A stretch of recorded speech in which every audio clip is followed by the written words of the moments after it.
Welcome to the Wired to Hunt podcast, your home for deer hunting news, stories, and strategies. And now, your host, Mark Kenyon. Welcome to the Wired to Hunt podcast. I'm your host, Mark Kenyon, and this is episode number 34. Today in the show, we're joined by my friend Tyler Ridenour of Antler Geeks, and we're talking public land hunting.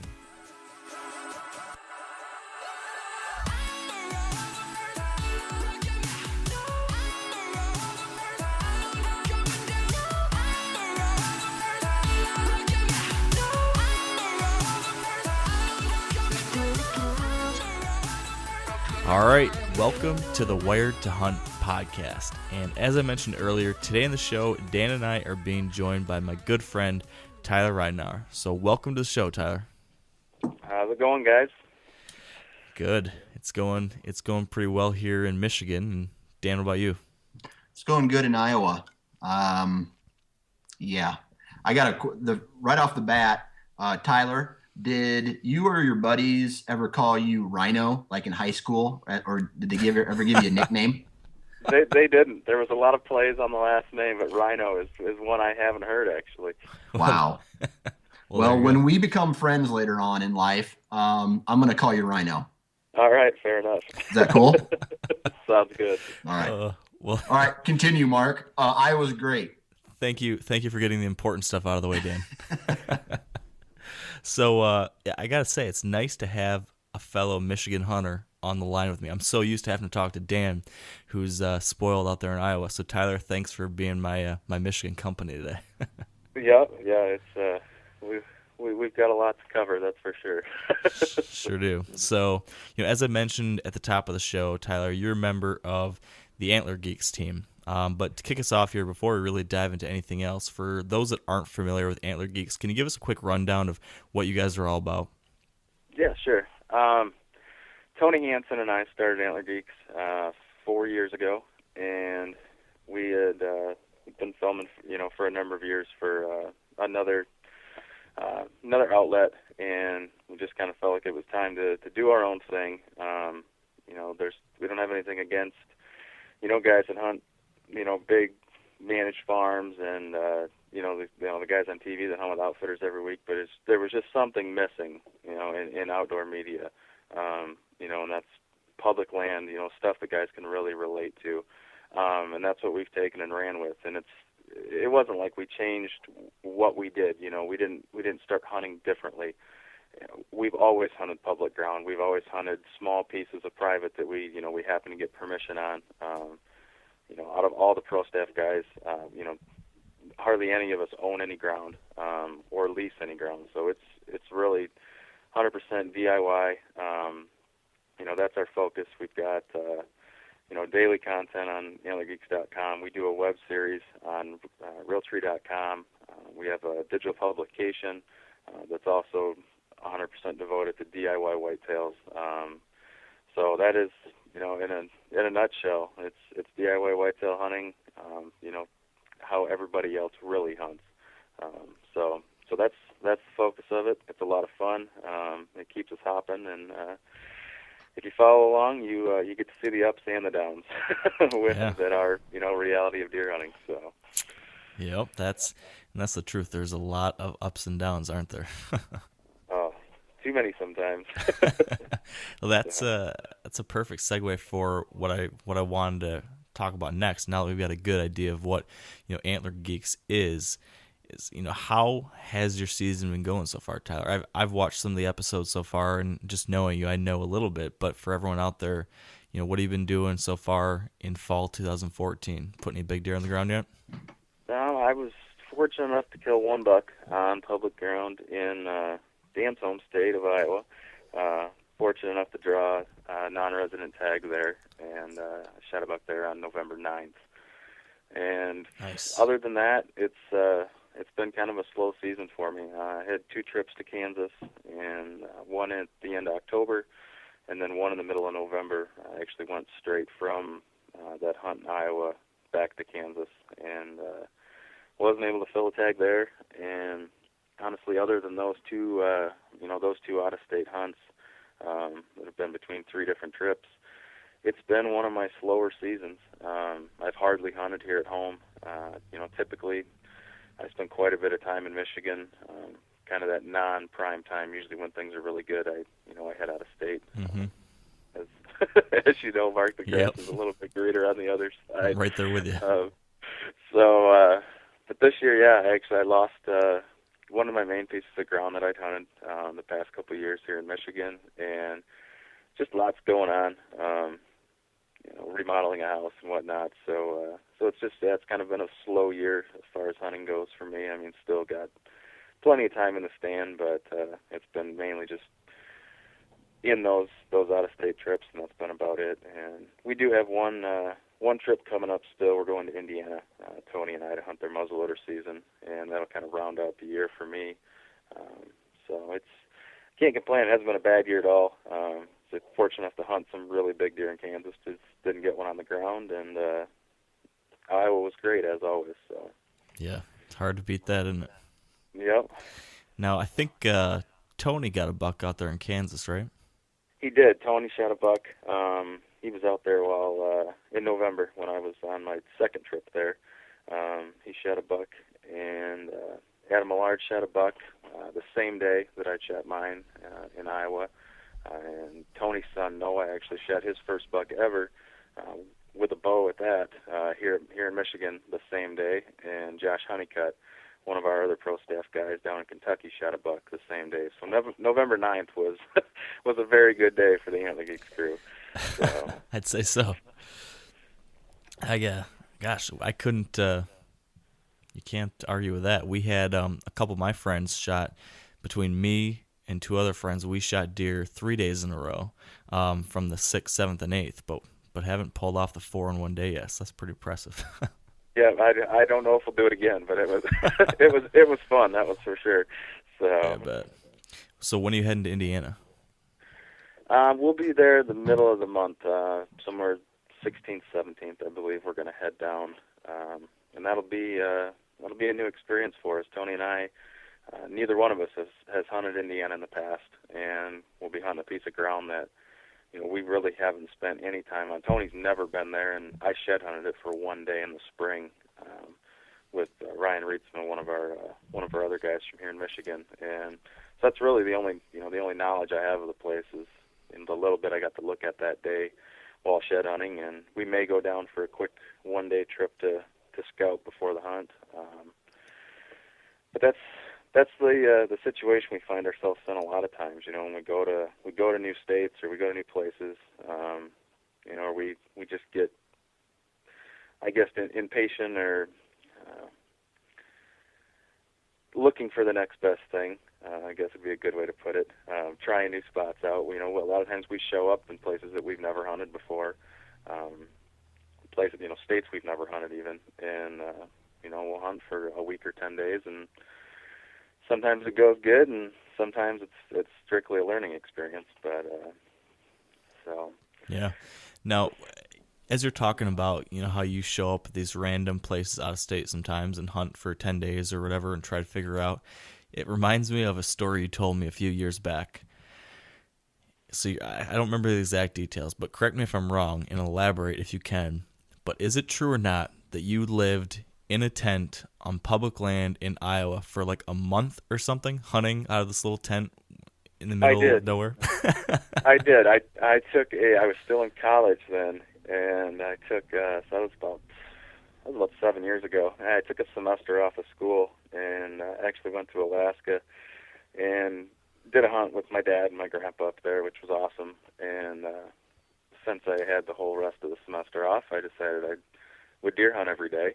And I had an Iowa tag that year, so yeah, I stayed in a tent for a month in Iowa, and I'd go into town every couple of days and get a shower at the local truck stop, and I became known as the man who lives in the tent. So all the locals thought I was a little bit weird, but it's paid off. That I know that piece of public ground probably better than any piece of ground other than the chunk that my parents owned that I grew up on. But so it was fun. One of those things you can probably only do while you're a college student. And, yeah.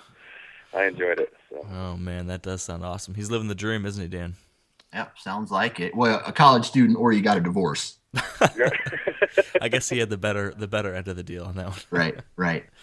While we're on the topic, not of divorce, but Dan, have you gotten a chance to get out hunting anymore? Nope.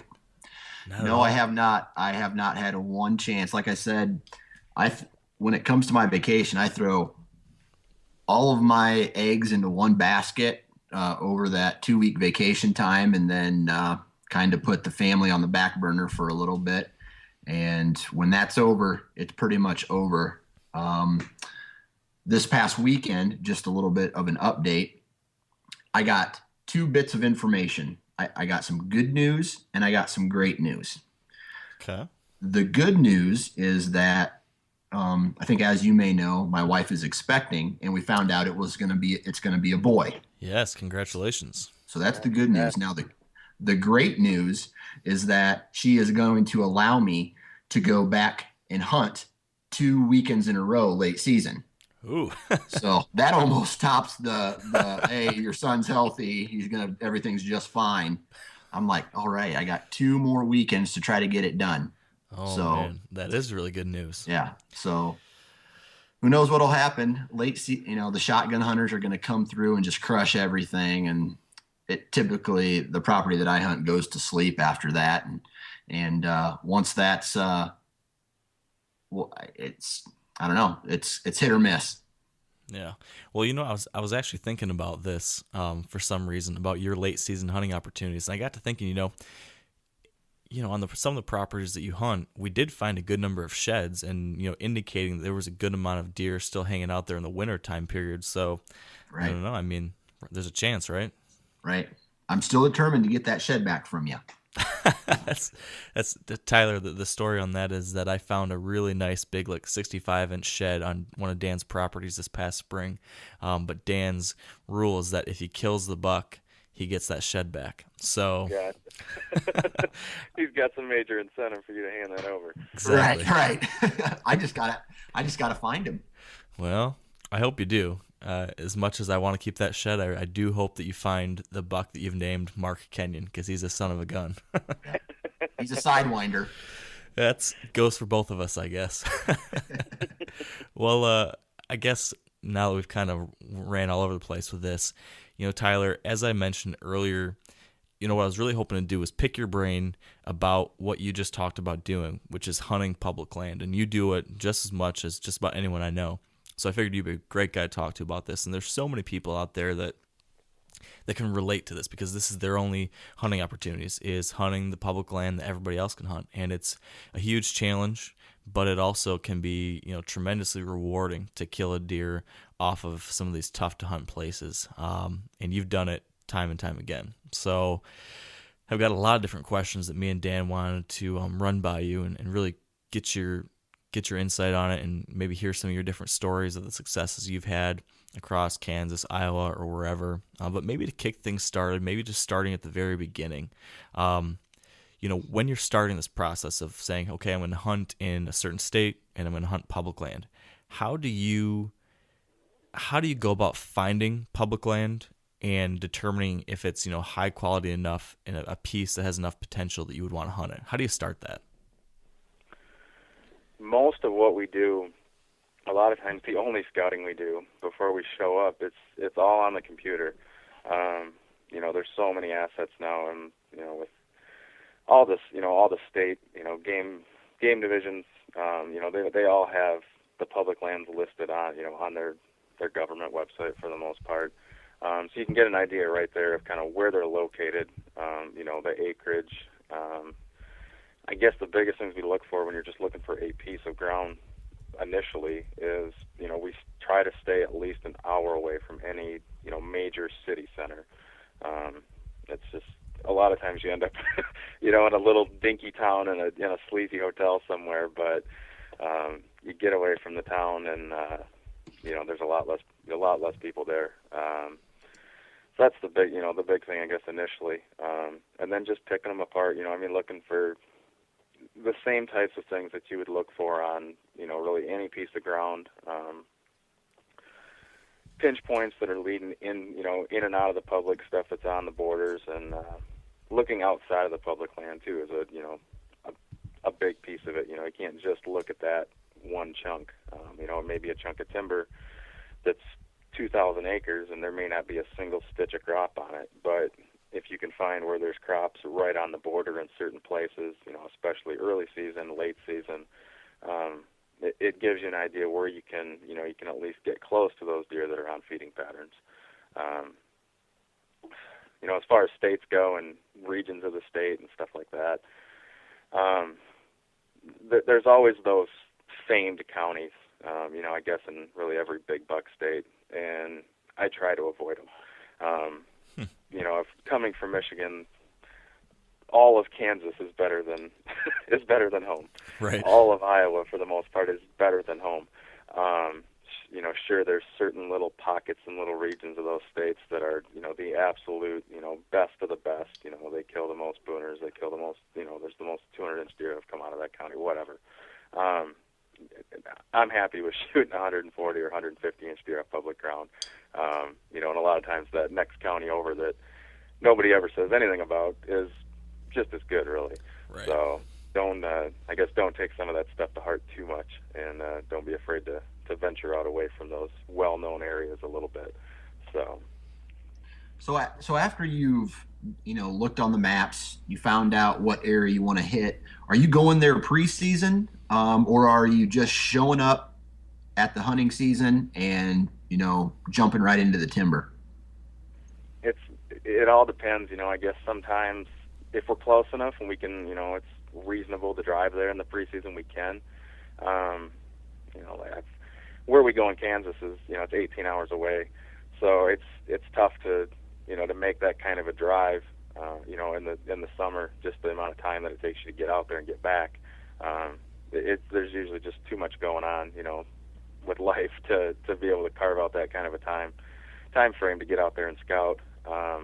We went to North Dakota a few years ago and never set foot on anything until we got there. It was just all, on the computer beforehand, because that was a 20-some-hour drive. Closer play, Indiana. Like I said, I went down there last winter, shed hunting just for a day at least to get a little bit of an idea of what it was like, because it's a close enough drive. And Ohio, we've spent a fair number of days back and forth from there, scouting different places. So it just all depends, I guess, on location. So. Can you elaborate, Tyler, for us on exactly in these instances where you do actually go in person to scout, whether that be, in the spring or summer, or maybe you show up at the property in the fall and you want to do some scouting before actually hunting? Can you walk us through what that scouting looks like? What are the things you were looking for? What are you trying to identify? What are you trying to learn? Well, I mean, aside from, what you'd look for really on any piece of ground, the big things we look for is, where the parking areas are. A lot of these public land areas have maybe, mountain biking trails or equestrian trails or some other, type of trail system where hunters can use those to access, and get farther back in a lot easier. And you can do it from home a lot of times, even if you can get a hold of, the little office is a lot of times at the piece of public ground or the state forest or whatever it is. They'll have little brochures and stuff a lot of times at the facility that have those trails on them. And they're hard to find online, but if you call them up, they'll send you one of those brochures so you can study it in the off season. And I'll actually go through, make a map on Google Earth once I've, committed to a property, and I'll put all those trails in and I'll put all those parking areas in. And then you kind of, make a radius of where other people are going to go, and then you find those little pockets that are, that are too far away, or maybe there's some type of terrain feature, a river or, some really, really steep stuff that most guys aren't going to go, past, and find those little pockets that are a lot of times not hunted at all. If you find a big enough piece of public ground, or even just the right one that's got those kind of land barriers, you can essentially have private ground, stuff that's hardly ever hunted because nobody wants to go that far. So, are you using trail cameras on public land? We do. I guess it depends where it's at. There's certain spots where maybe they're too far for us to even want to go get them, like on a scouting trip. And then sometimes they're a little bit too close to a trail or something like that. And you kind of gamble with them getting stolen. And I've probably had as many stolen as more than I own right now. Sad. But it's just part of the game. We definitely don't buy expensive trail cameras. It's always been kind of a joke between me and Tony to try and find the best $100 trail camera on the market because we don't really want to spend much more than that on them because they seem to disappear pretty quickly. So, hey, I got a real quick question while we're on the topic. And I've never really hunted public land a lot, so I guess I've never run into an issue like this. How do you, not necessarily communicate, or how do you deal with other hunters hunting the same areas that you hunt? Whether it's, they're interrupting your hunt. I know you're always going to, I bet you run into some real dandies out there, but how do you deal with a situation like that? You just hope that the guy is level-headed, to a point, and if it's later in the year, if it's been a tough season, sometimes I've got to remind myself to, try to keep my cool. But it's, just trying to just lay out where he is, where he's hunting, or, where they're looking to hunt, whatever it may be. And just trying to give each other some respect. A lot of times I'll give in, honestly. I look for those spots where nobody else will go, and a lot of times if somebody else shows up, if I have a stand up, I'll go pull it. I get out of there and I'll go find another spot. That's the beautiful thing about hunting public land. You got a lot of options, so you can always drive to another place and and start the whole game over again. So it's tough to deal with sometimes, especially if you've got a spot that is really good, and maybe some guy just kind of wanders upon it and didn't do all the homework. He just happened to wander that direction that morning with his climber or whatever it may be. It can be extremely frustrating, but it's just part of the game, and you learn to deal with it. And one of those things, if it does happen and you end up shooting a buck on that trip, it's that much more rewarding because it was another yet another obstacle you had to deal with and overcome. So. Yeah, so Tyler, I just watched the most recent episode of Antler Geeks in which you were hunting this public land in Iowa, and a situation kind of similar to what we're talking about arose here. You showed up at this property, and there was a whole bunch of hunting pressure where you weren't expecting it. Can you walk us through maybe that example of how, what happened and how you adjusted? Because I think that'll be helpful for people to see, an example of how you can, adjust for that hunting pressure on public land and still have success. Yeah, absolutely. That piece of ground I'd hunted in the past, and we've got, one of those little spots that we look for where nobody will really go. It's too far from the parking areas. It's too far from the roads, for most people to walk into. And there's a river on the other side of it, and that river's always been really high. So I went this year with waders and 200 feet of rope and rafts and whatever we needed. I had it to make sure that we could get across that river, because it's actually a very easy access point if you're willing to cross the river.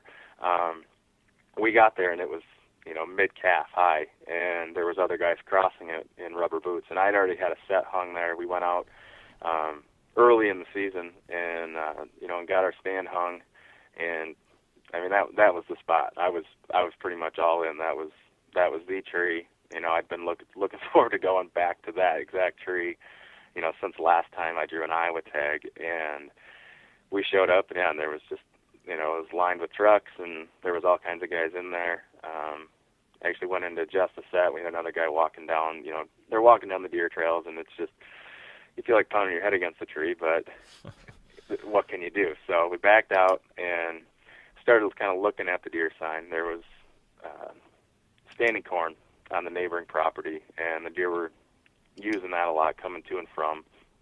And the deer trails had all kind of diminished the deer sign right there where all those guys were coming in. So I slid down the river and pretty much found where the deer had adjusted to the hunting pressure. Those deer had really never been hunted like that since I've been going there. I've been hunting that place for 7 years ago was the first time I'd hunted it. And so they adjusted, and I had to adjust with them and slid down the river and kind of did some spur of the moment scouting, and we got a stand up, and our first full morning in there, I killed him. So, jeez. So it's just I guess not getting overly frustrated where you completely pull out. I knew it was a good spot, and there's always a lot of good deer in there. Just take a step back and kind of figure out what the deer have done. They had obviously responded to the pressure, and we just had to figure them out. So I guess in that instance, we did use an observation stand for our actual first set up, and kind of looked into where I thought most of the deer had kind of moved their river crossing to, and we saw a lot of deer a ways off that morning, and then we went in and hung the set from there, and it ended well. So. Yeah, so is that observation stand tactic something you employ often on these public land spots when you're still trying to learn a new area, or is that something that just in this case seemed like a good idea? It's something at least that I use a lot, and I actually use them as much to see where other hunters are accessing as much as I do to see where, how the deer are using the ground. A lot of times you'll see 4 or 5 trucks at a parking area, and there's maybe one trail that leads off from it, and I'll set up where I can see a lot and see where those guys are going, maybe to give me an idea where the hunting pressure is, and then I'll use that, to adjust. So it's, that's another big piece of it, I guess, is figuring out where the hunting pressure is and scouting other hunters as much as, you scout the actual deer. So. Yeah, definitely. Now, stay on the topic of stands. You mentioned in this year in Iowa, you had gone and set a stand and left that there until you came back later. Are you, depending on where you're going and, where you can, where you can't, are you typically trying to go into these public spots and hang stands early on, or at least prep trees beforehand? Or are you typically going in with just some portable stands or climbers and just, going in there and running and gunning as the trip progresses? Yeah, more or less, we hang them when we get there. That was just kind of a rare instance, honestly. I happen to know that, that piece of ground well enough in Iowa, and then I'd hunted that area enough that I knew the tree that I wanted to be in. So we went in, we went out there this summer and did a little scouting and got that hung. Right, it was actually the first weekend you could legally hang stands out there. Went out and got it done. So it really gave me something to look forward to, at least, but never actually sat in the tree. So, yeah, I imagine that was pretty frustrating. It was, but like I said, it's just you gotta learn to shake it off.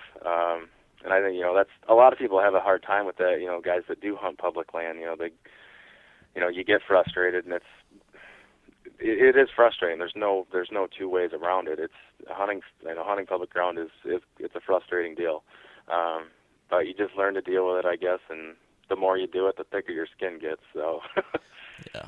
So are you bouncing around a lot when you're on these trips, or and what kind of tree stands are you using that allow you to move freely? I guess as far as bouncing around, usually it's like a first trip somewhere.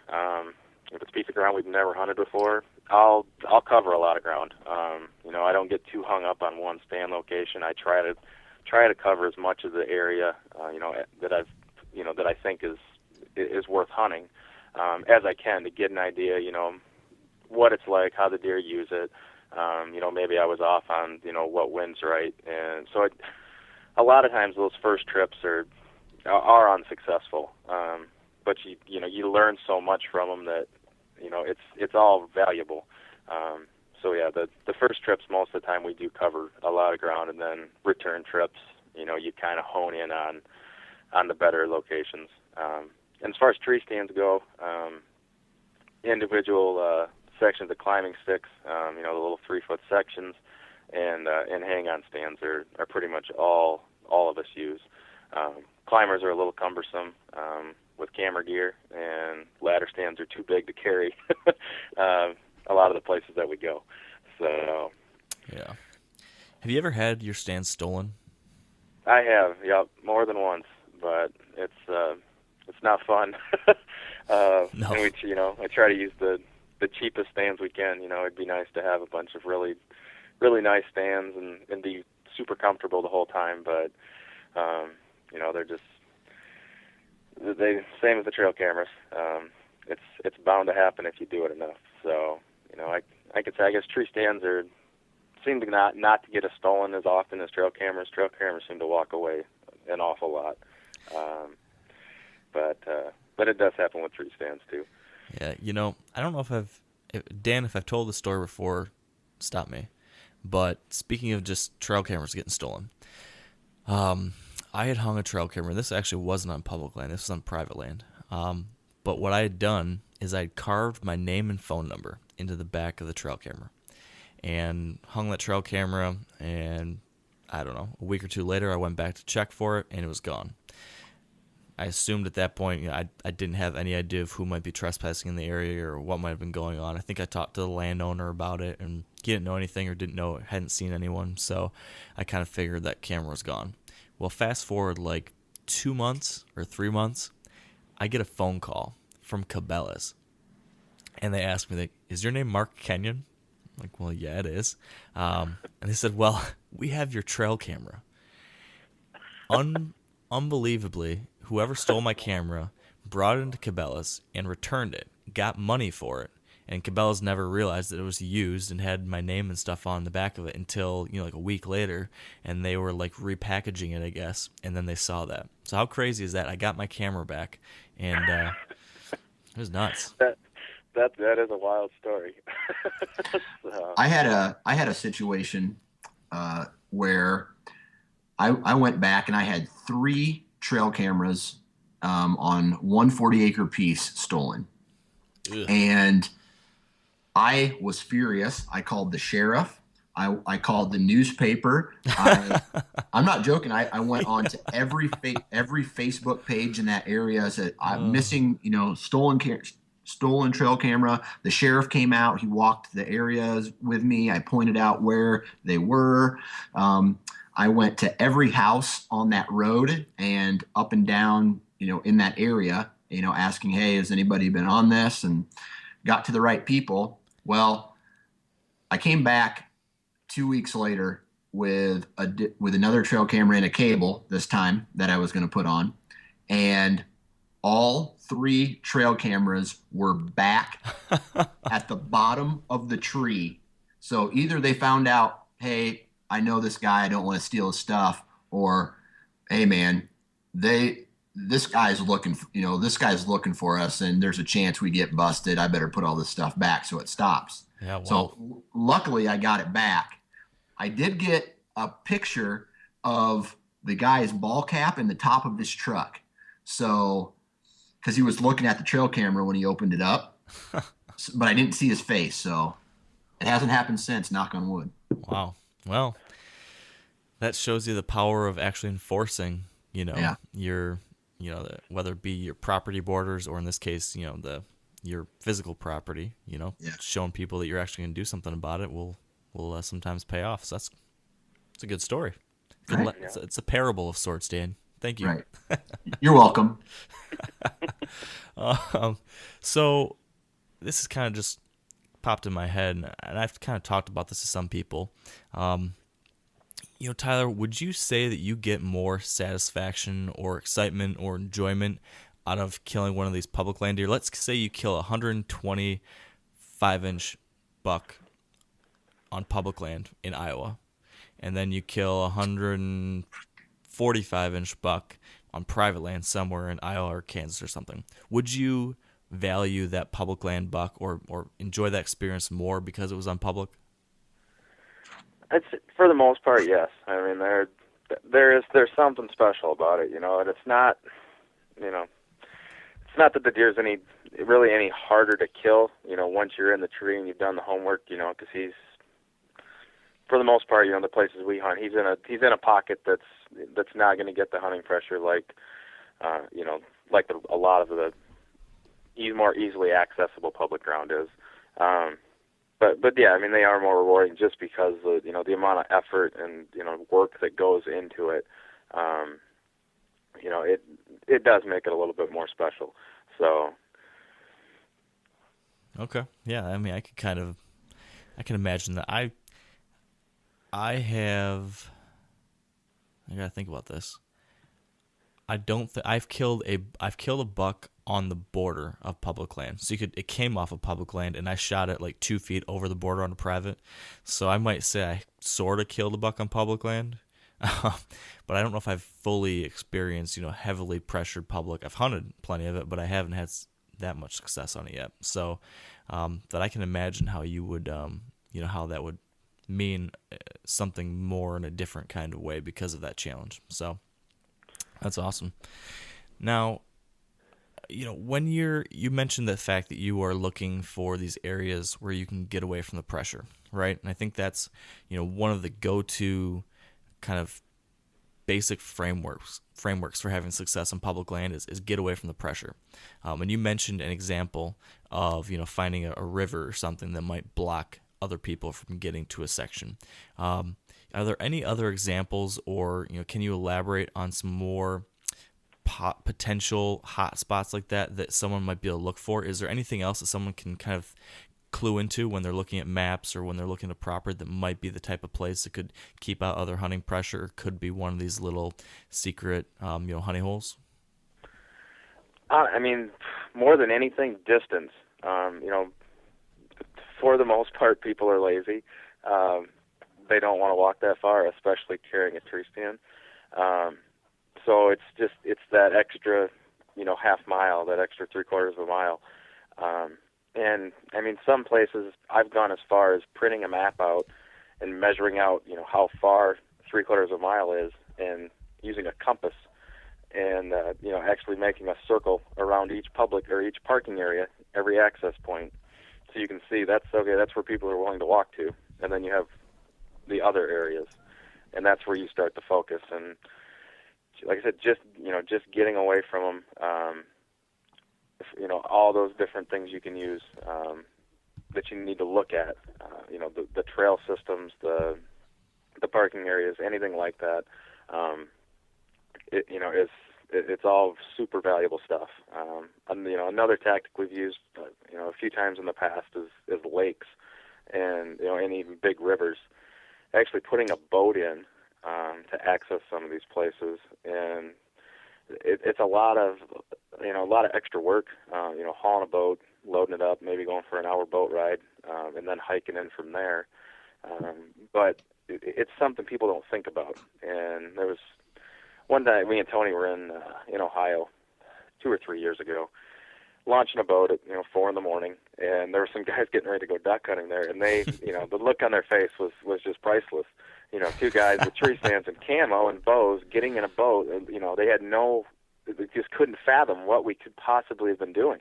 And we went in. It was about a 45-minute boat ride, and access to through a reservoir, and we essentially had private land to hunt.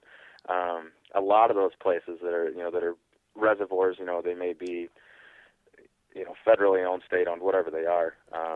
There's a lot of it that is physically inaccessible. You can't walk to it. There's places that are totally landlocked by private, and the only way to get to them from the public is on the water.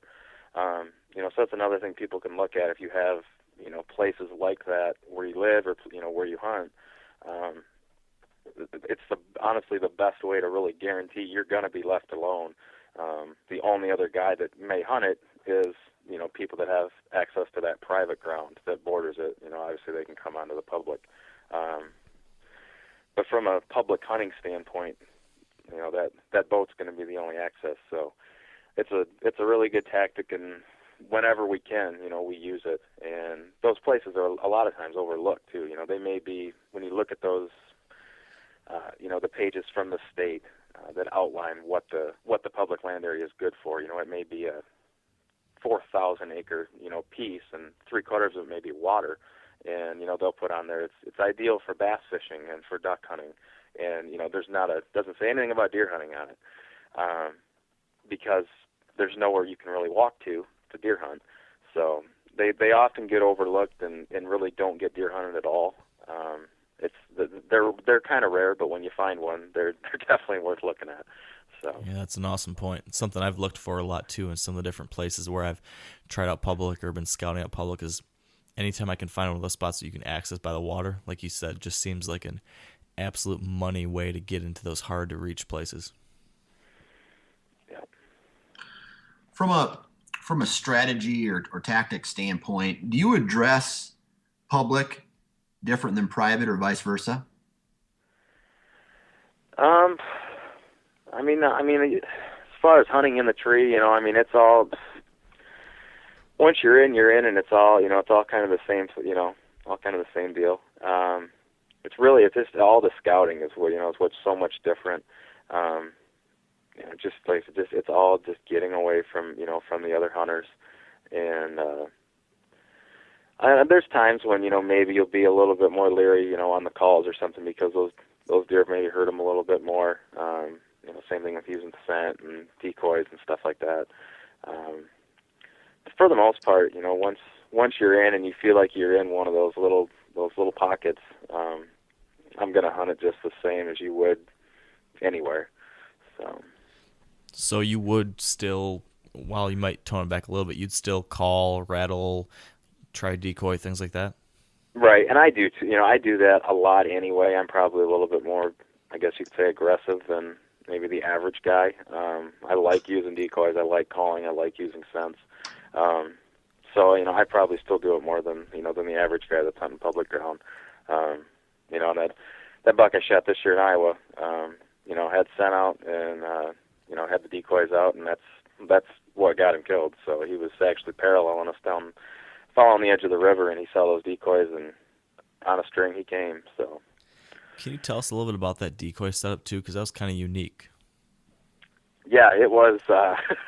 It was not a standard setup by any means.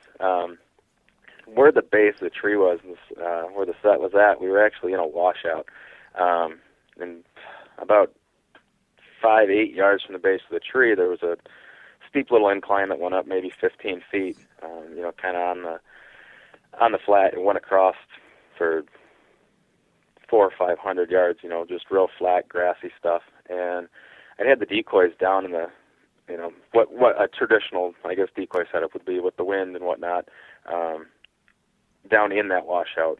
The deer could see him from the river, but they couldn't see him from the other side of me where all this open grass and brush was at. And that's honestly where we'd see most of the deer, was out in that brush and tall grass. And the day before when we were in there, the deer just couldn't see those decoys down in that washout. So I actually put a buck decoy and a doe decoy 5 yards from the base of the tree in the wrong direction for the wind, right on the lip of that where it got higher, just so those deer out in that grassy stuff could see them. It was a bit of a gamble, and that buck came in from the river and saw him, and he came right to us, so it worked. But it definitely was a little bit of a gamble. But it was tough finding trees down in there. So we knew that's where we needed to be, but it definitely wasn't an ideal place to use a decoy. But November 9th, I like using them. So yeah, it was pretty cool in the video. You could see that buck cruising, and then as soon as he saw those decoys, you could see him just lock on. His demeanor changed, came right in there. So that was pretty neat to see that reaction.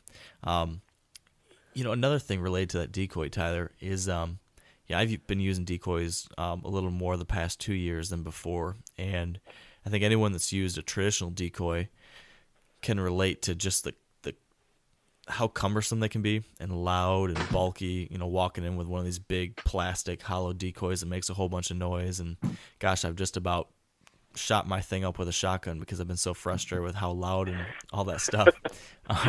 Now for you, hunting these public land spots that are hard to get to, using that kind of decoy seems, tough to do, and you're not using that kind of decoy. I think you're using one of the silhouette type decoys. Can you tell us about that kind of decoy and how you've seen that work, and if that's something that maybe other people might want to look into for public land or like long hikes and stuff? Yeah, we use the 2-dimensional decoys from Montana Decoy, and they are they're, for what we do, they're the only decoy that's going to work.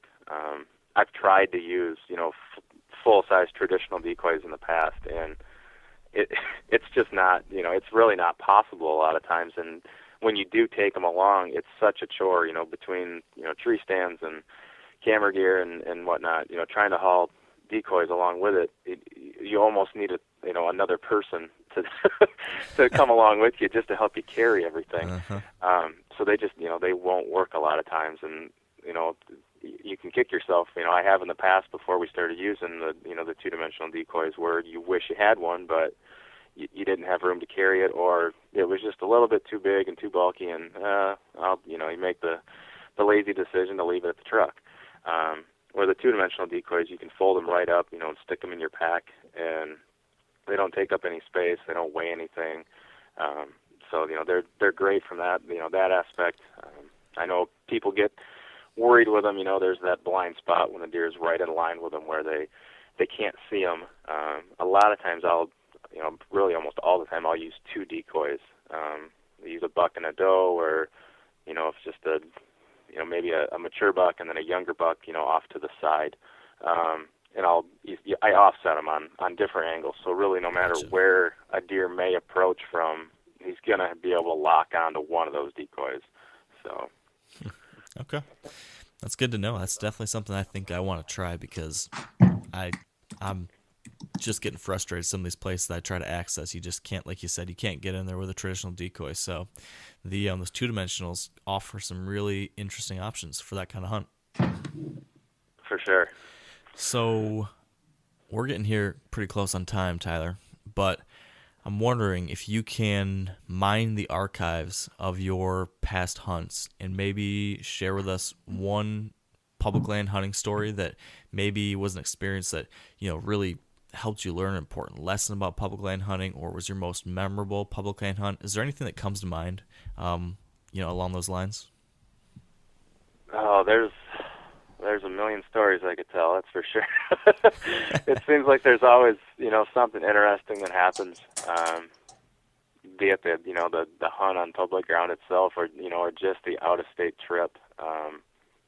There's always so many funny stories to go along with them. I don't know, I guess as far as the most memorable, probably the first year that Adam Millard and I went to Kansas would have been 4 years ago, I believe. We killed bucks out of the same tree stand 2 nights apart, and that was a pretty cool one. So it was Adam's first ever out-of-state hunt. His first ever time in Kansas. I'd been there the year prior.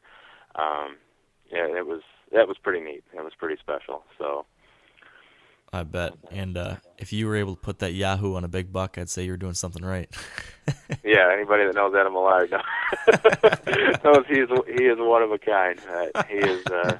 He's a good dude to hunt with for sure. Yeah, so that's awesome. So, really quick, what was that setup? Where did you guys find that worked for you guys out there? That was an early season hunt. That was September. It was there. Kansas has an early muzzleloader season. Opens same time their archery season opens, and Adam had a muzzleloader tag and I had a bow tag. And out there in Kansas where we go, it's wide open. The only place there's trees is in the creek bottoms, and the key to the whole thing is just finding food out there. It's pretty sparse, but when you find it, you'll normally find the deer. And then you got to find the place that's got food and the place that somebody else isn't hunting. But yeah, it was just a classic kind of early season setup. Alfalfa field and right on the creek bottom, and Adam shot his buck with the muzzleloader, and then 2 nights later I shot a real nice 10-point.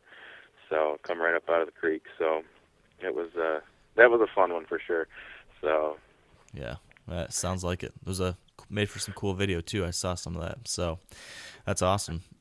Dan, before we close things up, is there anything else you want to grill Tyler about, or should we wrap this show up? No, man. Unless he wants to tell me exactly where he's hunting in Iowa. I can't do that. I've worked too hard on that place, so I try to keep her quiet. Yeah, I can understand that. So you said you got one more hunt in Indiana. You're going to be trying to get it done in. Yep. One more hunt.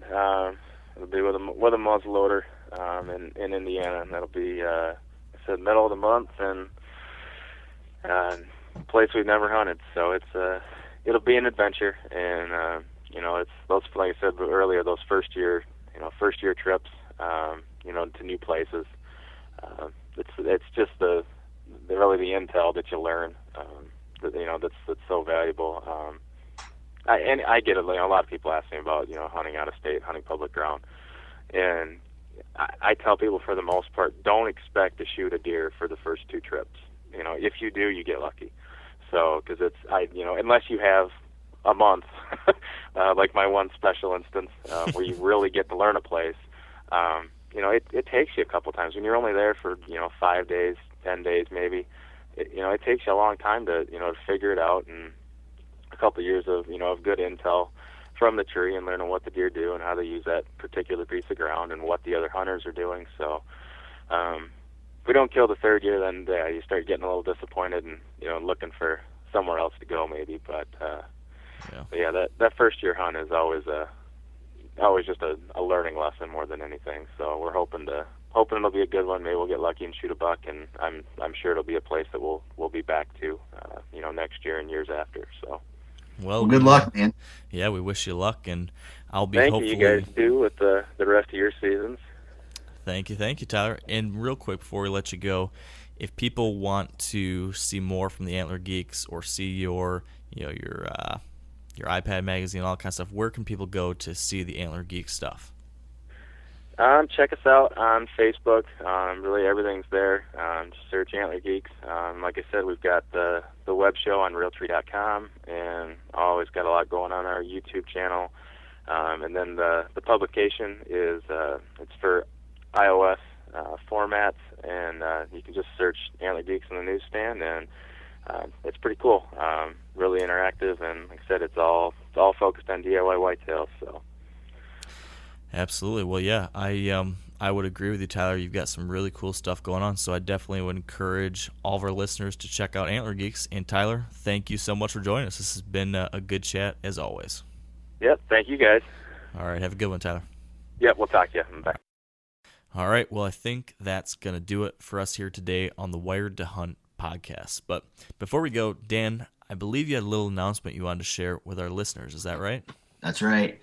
All right, so, me and Mark have been pretty big believers in ozonics, and I actually talked with a guy from ozonics, and he sent me a couple units. Well, there's no need for me to have 2 of them, so what we're going to do here is we're going to do a little ozonics giveaway. So if you're listening to this podcast, and I know Mark's going to have a link on the show notes, and he's going to make a post on his Facebook page, where what you need to do is you need to go to the Nine Finger Chronicles.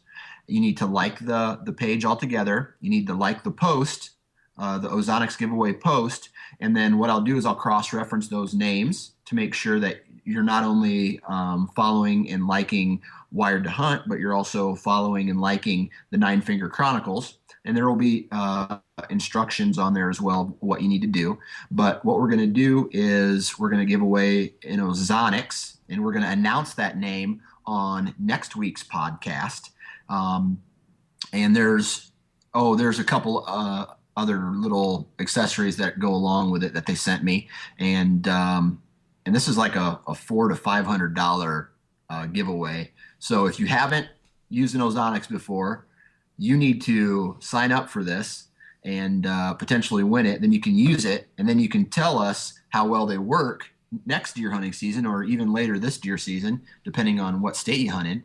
And then I think the next week after that, we're going to have a giveaway for some products from Stick and Pick. company, and I know the owner of that very well, and he's all for giving away free product. And I think, Mark, you're going to have some free products from some of your sponsorship from Wired to Hunt. Yeah. And it's just a good way to get some free gear. So if you're a part of that giveaway, it's going to be not only, get some exposure to myself and Mark and whatnot, but we're going to give away some gear that, especially in Ozonics, man, they're not necessarily cheap, but we know they work. So sign up for it, like it, and we'll have more details on the show notes and on the Facebook page as well. So yeah, I think it's a cool way that we can give back to all of you listeners as a little Christmas thank you present for making this such an awesome first year for the Wired to Hunt podcast. And so, like Dan said, he's going to have a few more things coming in the next week or so. I'm also going to be giving away some free gear in the following weeks, and we're just going to keep the free stuff flowing up until Christmas. And so for those of you listening in the future, this podcast is going live on December 4th, 2014. So if you're listening this week of December 4th through the next 7 days, like you said, go to either wiredtohunt.com/episode 34, where there will be a link and instructions on this that will take you back to Dan's Facebook page, which is the Nine Finger Chronicles. So go there, you'll get all the details you need, and one of you will get an Ozonics, and like Dan said, you can try it out, and either you're going to see that it works like we've been saying it does, or you're going to email us and say we're idiots. But either way, give it a shot. Hope you enjoy it, and thank you, Dan, for donating that to one of our listeners. Yeah, no problem. It's one of those things, man. It's one of those products that, we're not the type of people who brag about, we're not product driven. We're going to tell you how we really feel about something. And these guys sent me some free stuff, so I don't have any need for two of them. So I figure I'm going to give one away. I think that's pretty awesome. Well, I think that will do it for us, though, Dan. For today, we've been John for a pretty good amount here. So, as I always like to say, with that said, as always, for all of you listening, if you've enjoyed this show, we really do appreciate you taking time to leave a rating or review on iTunes. I've been saying this every week for the past 6 months, and a lot of you have been taking me up on it and leaving reviews. I've gotten 117 ratings or reviews so far, which is incredible. So thank you so much. We really appreciate it, and it just makes such a big difference. So can't tell you how much I appreciate it. I also just want to say thank you to all of you that send emails and Facebook messages and notes on Twitter and everything. It means the world, and it's so great to hear that this show is resonating with you and that you're enjoying it and that's helping you. It makes all the time and effort that we put into it so worthwhile. So thank you, and I'm just thrilled to hear that. As I mentioned earlier, be sure to visit wiredtohunt.com/episode 34 for all the information me and Dan just talked about with the giveaway, as well as links back to all the Antler Geeks content that Tyler talked about and anything else that we might have mentioned. So be sure to check that out. And finally, we'd like to thank our partners who help make this show possible. So big thanks to Sitka Gear, Trophy Ridge, Bear Archery, Redneck Blinds, Carbon Express Arrows, Huntsoft, Lacrosse Boots, Big & J Long Range Attractants, and the Whitetail Institute of North America. Thank you so much to all of you for joining us here today. Good luck in the weeks to come. Keep hunting hard, regardless of how cold it is, and stay wired to hunt.